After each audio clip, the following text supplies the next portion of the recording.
Hey YouTube, I've been watching some videos about guys cleaning up after themselves or not cleaning up after themselves, and I just want to give you my view on this, since I do a lot of stuff with the sawmill and a lot of guys watch my videos. Look, this is basically my an emergency driveway. If I have to, I can run out this way and come out. I don't have a permit to actually come out onto the main road. But hey, in an emergency, I'll do whatever I have to do. There's nothing in the way here, okay? There's a little pile of snow there. I can easily go over that with any of my four-wheel drive stuff. Now, if you look here, I have the truck parked in such a way that if it snows heavy, I'm as far back as I can get. All I got to do is start the truck and push the snow wherever I want it to go. So now the thought behind this is that you have nothing in the way. There's nothing laying in my driveway that is going to affect me. Now normally I put this table inside the garage, but I have the both planers I just bought in there and I can't get it in there now. I'm getting a little overloaded in my garage. But nonetheless, you know, the reason for cleaning up, and I was taught this a long time ago amongst many other things from my dad. Like say here for instance, now there's my kiln. If I set up my planers this week, and I plan on doing that, I can easily get to the kiln. If it snows, I can easily get to the kiln and move the snow with my backhoe. Nothing is in my way, okay, and I can dump it into the woods up there somewhere to snow. Same thing, like I can get down to our chickens. There's nothing in my way. I can get to my wood pile to pile wood. There's nothing in my way. And this is why you clean up after yourself. Especially when you're in this season where you never know what's going to happen. Like this morning, all we had was rain. You can see the snow underneath is wet. But now it's turning to snow. My backhoe's all closed up. It's full of fuel oil, motor oil, and the buckets are both empty. And the forks that I put on every time I use the backhoe is inside the shed here, okay? Now, I'm not saying that, you know, you're not going to catch some stuff laying around. I got two things laying here. One log that I want to cut as soon as I get the mill started again, and I got this thing that I want to cut into strips. So it's not like I've got a mess here. But here's the most important thing. When I got my sawmill, the first thing I did was form out a pad for the kiln, the concrete pad, and I formed out the pad for the sawmill. I mentioned this before in another video, but I didn't do it in conjunction with cleanup. The reason for that was because if I take my sawmill and I start cutting logs, and let's face it, when you get the sawmill, that's what you want to do. You want to cut up logs. If I cut up wood and I don't have a place to put it, I'm wasting my time. I'm throwing good money away. I don't know about you, but I worked all my life. I always had a paycheck, and I'm still not willing to throw away my paychecks or anything on, you know, being a messy person or having a messy operation. So, you know, I got my thermometer out of my way so I can get to the thing. I can easily pick stuff up. This bucket of sawdust here is empty. Yeah, that plastic that's laying there, I can't get it the heck out of the ice, but besides that, I mean, nothing is in my way to be able to work. And I mean, just to give you an example to how far you can go with this, even my dog kennel is clean. Like, he has a glove in there that he was fooling around with, and there's leaves in there, but the kennel's clean. Okay, the chicken coop gets cleaned. And if you don't do these things, you end up with problems. You end up with smells, for instance, that permeate into the garage or into the house. I don't want that stuff, you know. I want it to be as neat as I can keep it. The lumber I have in the greenhouse over there, I have some in my garage, I got some in the kiln, I got some in the house up there that I'm going to be building, is all stacked and neatly put away. It's not just laying anywhere. So let me just give you a couple little, what can I call them, anecdotes about what I learned about cleaning up. On the first day that I ever started working, my dad was in the construction business, and I came out to the truck, like it was 5 o'clock in the morning, to get into the truck. He was in the truck waiting for me. And when I came over to the truck, I opened the door and I didn't have my shoes tied on my work boots. My dad says to me, "Where do you think you're going?" I said, "With you." He says to me, "No, you're not." He said, "I don't know whether you're going to work or you're going to the beach, but you ain't getting in my truck unless you tie your work boots, tie your shoestrings."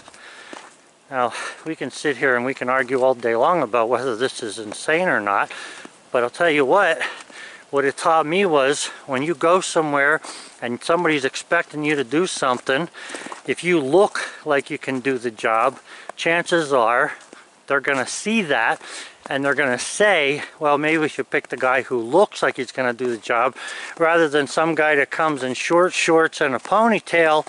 Not that I'm against all that, but hey, come on, short shorts and a ponytail and flip-flops. I don't think I want him for my roofer, okay? I'm going to pick somebody else. So that's one of the things I learned. The other thing I learned was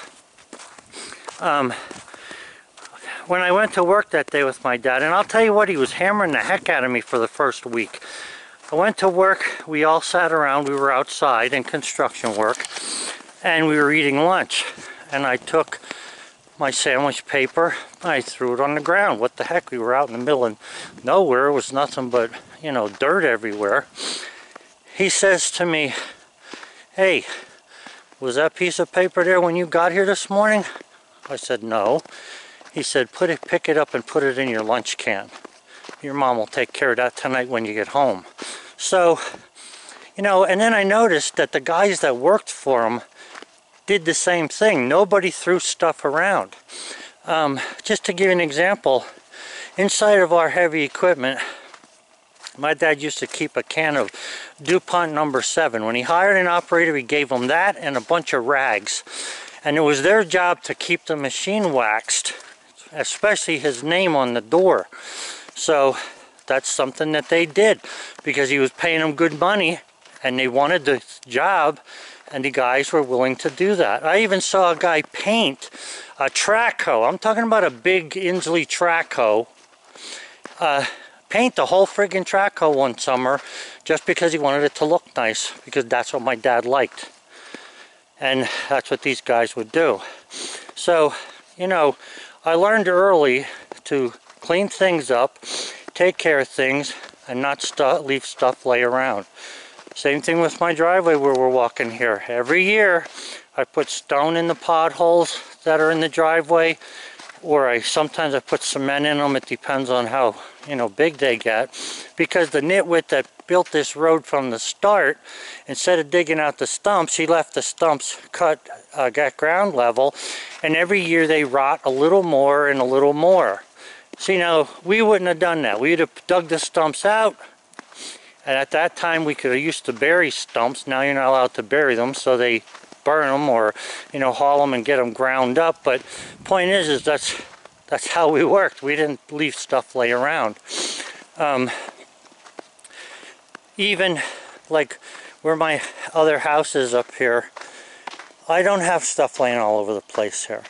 I have a dump truck parked here because I have no room for it down at my other place, and my neighbor's backhoe is here because he wants to make sure nobody steals it because he's kind of in a remote spot.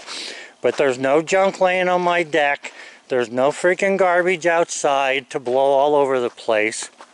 And I don't care what anybody says, this teaches you how to take care of your stuff. When you recognize that, you know, I can get in the driveway here. I don't have to worry if there's a fire. The fire company can get in here. If I want to come in here and do some work, I can get in here without a whole lot of headaches. All I would have to do in the winter is plow it. But it's important to learn how to clean up after yourself. And that's something that I was taught my first day going to work. But even before that, like, in my house, in my mom's house and in my Grammy's houses, my grandmother's, we were not allowed to walk in our homes with our shoes on. we could get in the front door, and then we took our shoes off and either put them in a rack that was always there or on a big carpet that was sitting there. It all depended on whose house it was. But that's how we were taught, and that's how I am today. We do the same thing in my house. We're allowed into the mudroom, and that's as far as I go. So sawdust, mud from the ground, and whatever doesn't get any further than that. So, you know, just to give an example, like, I mean, even the yard here, and this has to do with cleaning up. There are no leaves laying on my grass. You can see that. But yet there's trees surrounding me, okay? I clean up the leaves because if you don't clean up the leaves in the wintertime, it'll kill the grass by the time spring comes around. So you need to clean up the leaves. And it's a toss-up a lot of times because what happens is sometimes you don't get a chance to get... Yeah, my battery just died. What I was saying there was that if you don't clean up the leaves before the first snow, then when spring comes around, what happens is the grass dies underneath the leaves. So what you want to do is make sure that's cleaned up, or else you're going to have mud. And when I walk the dog, I don't want to be standing in mud, or my wife doesn't want to be walking in mud either. So, you know, that's just something that we do. The other thing was that it was part of my job when I first started working. But my dad said that every week I was to clean out his work truck, because the other trucks that we had, the guys who drove them, they knew to clean out their trucks. And he'd go around on a Monday looking at one job or another job, and if their truck looked like it hadn't been cleaned, he would tell them about it. And so every weekend, on my own time, by the way, it was a Saturday, because we didn't work weekends, we were too busy at home. I would wash his truck, and not just the outside. I had to clean the inside, try and spray the dirt out from under the fender wells, the stuff that got caked in the bumper. I'm telling you this stuff because this is what I was taught. And not only that, but also clean out the inside of the cab. Had to take the carpeting out and, you know, scrub the rubber mat that was in there on Chevys, because that's mainly what we had. And besides that, it got to the point where he had me dipping chains and ropes in buckets of water so that they would be clean for the following Monday. And beyond that even, he had me already file shovels sharp on the edge. The shovels that the men used during the week that were on his truck, that his crew used, he'd have me file the edges of the shovel sharp. And all kind of stuff, fix handles, tape handles, all kind of things, so that it was ready to go on Monday morning. And let me just say this, at that time, we're talking about the early, actually it was late 60s, probably 69. I was only making $2 an hour. But at $2 an hour, he kept me so busy. You know, I had so many things to do that at the end of the summer I had $500 in the glove compartment of my car because I didn't know what to do with the money. That's how busy he had me. I was too tired to go anywhere. And, you know, he says to me, this just proves that you never needed to spend it anyway. So that's how I learned some of my thrifty skills. There were other little things. For instance, you know, sometimes guys say that people are nerds because the little things, they can't deal with the little things. When we were putting sewer pipe in, they had a thing called, and you old timers will know this, they had a thing called double sidelines, and you looked across them to level the pipe that was down in the ditch. When we would roll up the string for these sidelines, my dad wanted them rolled up in a ball, not wrap the string around a stick. And the reason for that was he wanted to be able to toss that ball 30 feet from one station to the other. And if he couldn't, he would have a fit. But he would say the little things is what counts. It's the little things. So there was no such thing as telling my dad when I was a kid also. And I mean, even when I was in my late 20s, when I would talk to my father, and I had been married already, there was no way that I could tell him no. If he asked me to do something, I didn't say no. My dad was a fantastic provider. He taught me all the stuff I needed to know to go out and make a living. And I never forgot it. And, you know, the little things that he taught were important. So that's why cleanup, I think, is important. You're conserving your money. You're conserving. It is a whole lot better to pick up 10 pieces of wood than it is to pick up 500 pieces after you haven't cleaned up for 3 months. Okay? I'll tell you another little story. This is sort of funny, but you kind of had to be there. Our yard, where our office was next to a trucking outfit. It was in a commercial zone. And the trucker, one day I was talking to the trucking outfit guy, the guy who owned it, and he was telling me that he had just gotten robbed. And so I was in his shop talking to him, and in walks a state cop. And the state cop, you know, they said, is this the place? Yeah, it's this the place I got robbed. And the state cop looked in the guy's garage and he said, I'll never forget these words. He said to the guy, "Oh my God, they destroyed the place." Well, guess what? Nope. That's how that guy kept that shop. It was a freaking disaster. There was junk laying all over. Outside our shop, there were flowers planted in pots between the garage doors. This guy had transmissions, engine blocks, radiators, oil cans, freaking grease cartridges, you name it, it was laying outside this guy's garage. And you know what? He didn't know what he had. He couldn't find nothing when he needed it.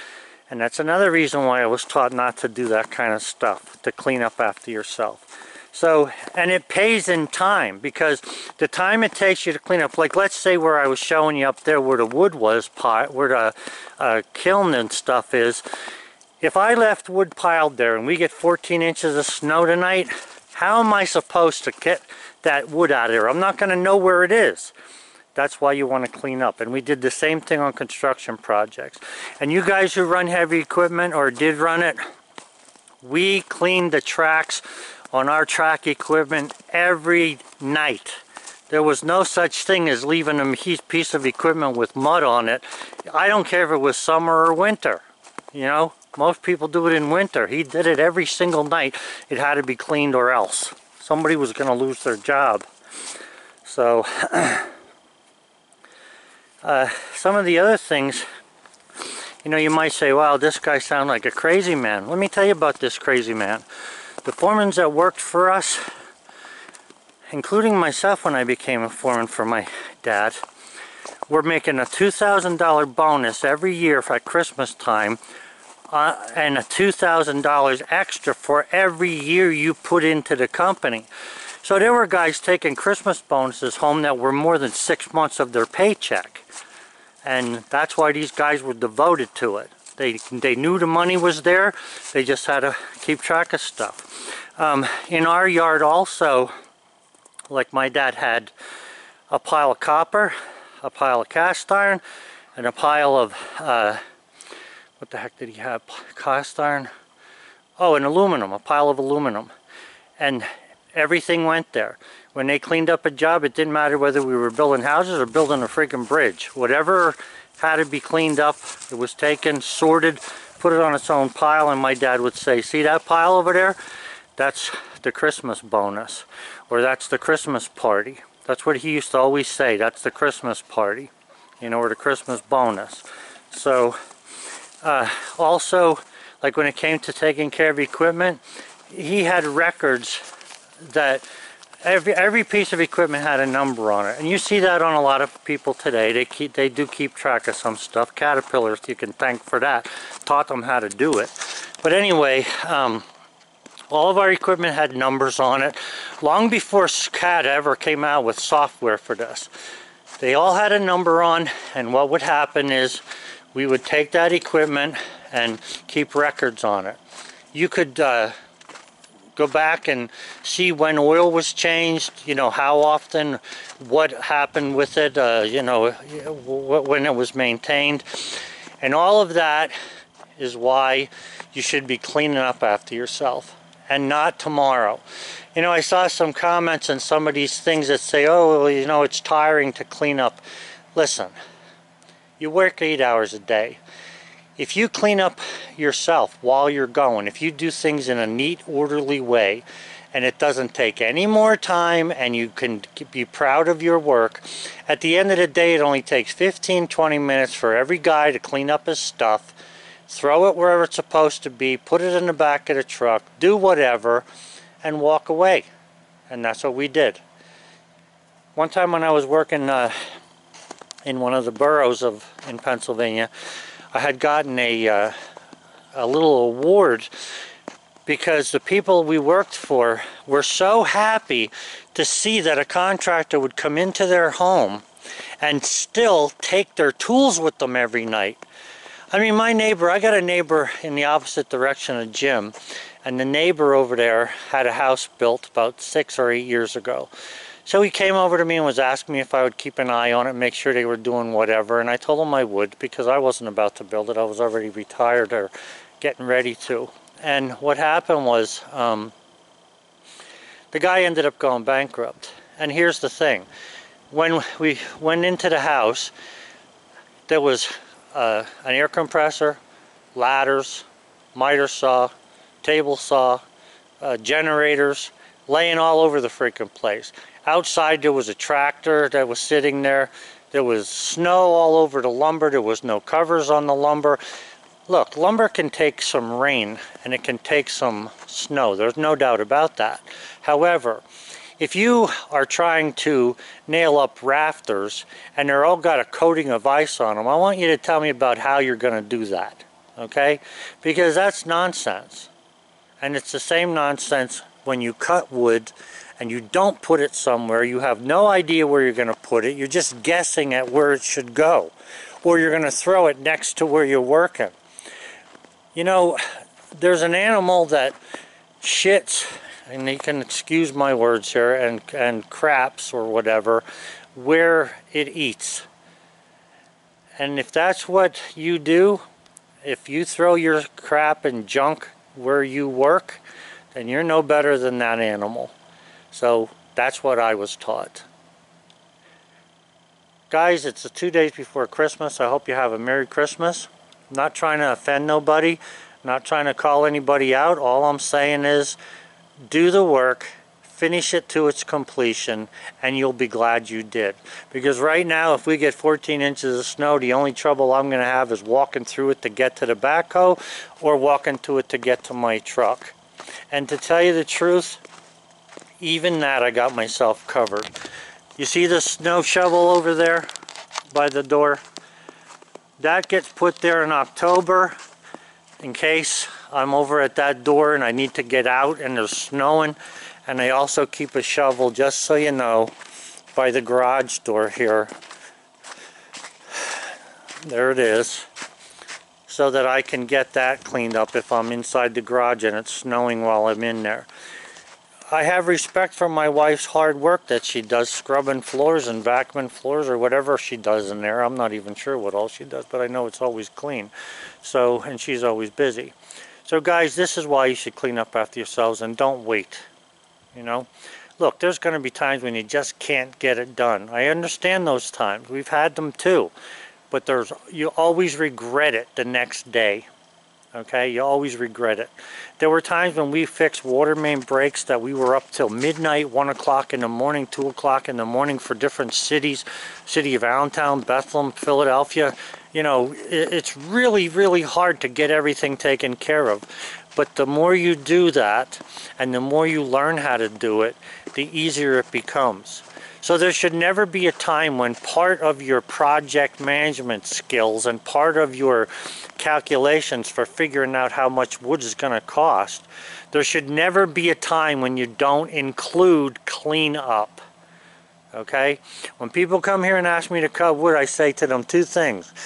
It costs you less if you take the scrap with you. It costs you more if I got to cut it up into firewood. And that's, you know, the way it is, because it takes money to get rid of the scrap. But I've been here now for 8 months cutting firewood. I think it's 8. January, February, March, April, May, June. June, July, August, September, October, November, December. 7 months.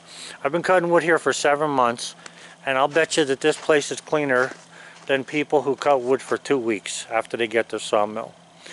All I'm saying is do the work. Do the work. You'll be happy you did. Guys, Merry Christmas. Have a good one. Bye.